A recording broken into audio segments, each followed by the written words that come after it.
సాధారణంగా ఎవరికైనా దేవుడంటే భక్తి, దెయ్యమంటే భయం అనే భావనతోనే పెరుగుతారు.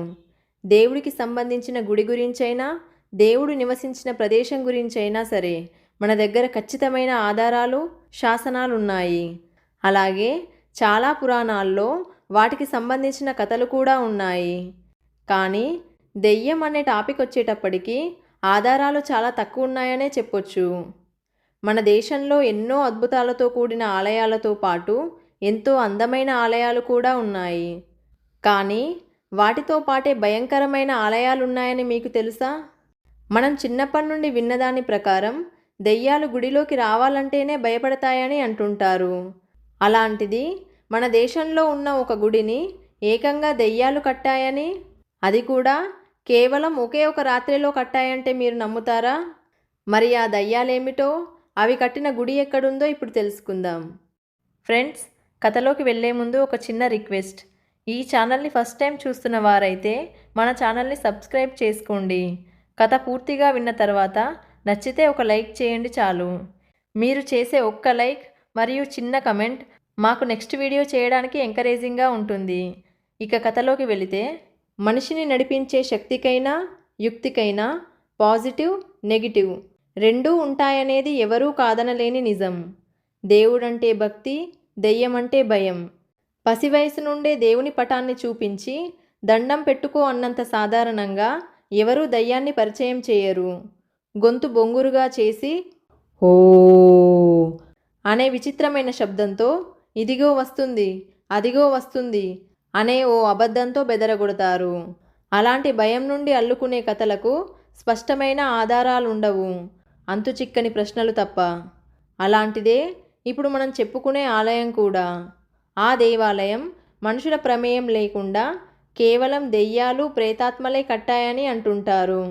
అదే కాకన్మఠ్ అనే దేవాలయం. ఇది మధ్యప్రదేశ్లోని మురైనా జిల్లాలో ఉంది. గ్వాలియర్ నుండి దాదాపుగా 70 కిలోమీటర్ల దూరంలో ఉన్న శిథిలమైన ఈ శివాలయం ఎన్నో రహస్యాలను తనలో దాచుకుంది. కేవలం రాళ్లను ఒకదానిపై ఒకటి పేర్చి నిర్మించిన ఈ కట్టడం చూడటానికి ఎంతో కళాత్మకంగా కనిపిస్తుంది. సాధారణంగా ఏ నిర్మాణమైనా దృఢంగా ఉండడానికి సిమెంట్ని కానీ లేదా సున్నాన్ని కానీ వాడతారు. కానీ ఈ ఆలయ నిర్మాణంలో ఎలాంటి జిగురు పదార్థాన్ని వాడకుండా కేవలం రాళ్లను మాత్రమే ఉపయోగించి నిలువుగా గోపురంగా పేర్చడం ఓ అద్భుతమనే చెప్పుకోవాలి. ఈ ఆలయంలో మరో అద్భుతం ఏమిటంటే, దీన్ని రాత్రికి రాత్రే దెయ్యాలు, ప్రేతాత్మలు కలిసి ఈ గుడిని నిర్మించాయని చెబుతుంటారు. ఈ ఆలయం యొక్క పూర్తి ఎత్తు సుమారుగా 115 నుండి 120 అడుగులు ఉంటుంది. అంతేకాకుండా ఈ నిర్మాణానికి వాడిన రాళ్ళన్నీ కూడా ఆ గుడి పరిసర ప్రాంతాల్లో ఎక్కడా దొరకవని, దెయ్యాలు ఆ రాళ్ళన్నింటినీ ఎంతో దూరం నుండి తీసుకువచ్చి ఈ శివాలయాన్ని నిర్మించాయని చెబుతుంటారు. ఆలయానికి మధ్యలో శివలింగం ఉంటుంది. ఈ గుడికి పూజారి ఉండడంట. కనీసం వాచ్మన్ కూడా ఉండడు. కానీ రాత్రిపూట ఎవరూ గుడివైపు వెళ్లకుండా ఉండడానికి గుడికి కొంత దూరంలో కొందరు హోంగార్డ్స్ కాపలా కాస్తుంటారు. ఈ కట్టడంలో కొంత నిర్మాణం ఆగిపోయినట్టుగా ఒకవైపు కనిపిస్తుంది. ఎన్నో ప్రకృతి వైపరీత్యాలు దీని చుట్టూ ఉండే ఎన్నో పురాతన ఆలయాలను నేలమట్టం చేశాయి. కానీ ఈ దేవాలయంలోని ఒక్క రాయిని కూడా కదల్చలేకపోయాయి. ఈ ఆలయం వందల సంవత్సరాలుగా చెక్కు చెదరకుండా ఎలా ఉండగలుగుతుంది? దీనికి కారణం ఏమై ఉంటుందా అని విచారిస్తే, ఈ గుడిలో ఏదో అతీతమైన శక్తి ఉందని, ఆ శక్తే ఈ ఆలయాన్ని కాపాడుతుందని అక్కడి స్థానికులు చెబుతున్నారు. ఈ గుడిలోనికి రాత్రి సమయంలో ఎవరికీ అనుమతి ఉండదు. ఎందుకంటే రాత్రి సమయంలో దెయ్యాలు వచ్చి శివుణ్ణి పూజిస్తాయని అంటుంటారు. అయితే ఈ ఆలయ నిర్మాణం పూర్తి కాకపోవడానికి కూడా ఒక కారణం ఉందని అక్కడి ప్రజలు చెబుతుంటారు. దెయ్యాలు రాత్రిపూట ఆ ఆలయాన్ని కట్టే సమయంలో అక్కడి శబ్దాలను పరిసర ప్రాంతాల్లో ఉన్న ఒక వ్యక్తి విని అక్కడికి వెళ్ళి చూడగా అక్కడున్న ప్రేతాత్మలకు భయపడి పెద్దగా అరవడంతో అవి వెంటనే మాయమైపోయాయని, దాంతో ఆ ఆలయ నిర్మాణం ఆగిపోయిందని చెబుతారు.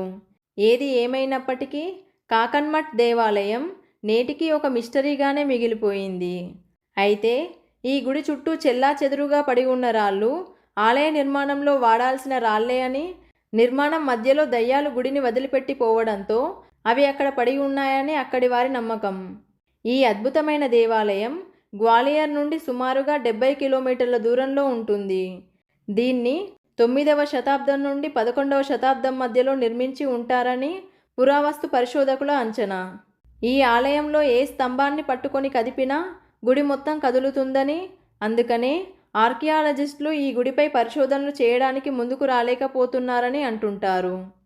ఈ గుడికి సంబంధించిన ఒక జానపద పురాణం ప్రకారం ఈ ఆలయానికి సురాజ్పాలుడి రాణి అయిన కకనావతి శివుని భక్తురాలు కావడంతో ఈమె పేరు మీదుగా ఆ ఆలయానికి కాకన్మత్ అనే పేరు పెట్టారని, దాన్నే ఇప్పుడు కాకన్మట్గా పిలుస్తున్నామని అంటుంటారు.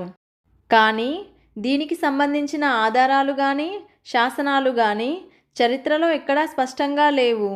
అందుకనే ఈ ఆలయ నిర్మాణం నేటికీ రహస్యంగానే మిగిలిపోయింది. మీలో ఎవరైనా ఇక్కడికి వెళ్ళి ఉంటే కమెంట్ చేసి చెప్పండి. ఈ వీడియోపై మీ అభిప్రాయాన్ని కమెంట్ చేయండి. నచ్చితే ఒక్క లైక్ చేయండి. మీ ఫ్రెండ్స్ అండ్ రిలేటివ్స్తో షేర్ చేయండి. మీ అభిప్రాయాలని సజెషన్స్ని కమెంట్ ద్వారా తెలియజేయండి. మీరు చేసే లైక్ అండ్ కమెంట్ వల్ల ఈ వీడియో మీలాంటి ఇంకొంతమందికి సజెస్ట్ అవుతుంది. సో ఇలాంటి మరిన్ని ఇన్ఫర్మేటివ్ వీడియోస్ కోసం సుమక్క 369 ఛానల్ని సబ్స్క్రైబ్ చేయండి. వీడియోని చివరి వరకు చూసిన మీ అందరికీ థ్యాంక్ యూ. నెక్స్ట్ వీడియోతో మళ్ళీ కలుద్దాం. జై హింద్.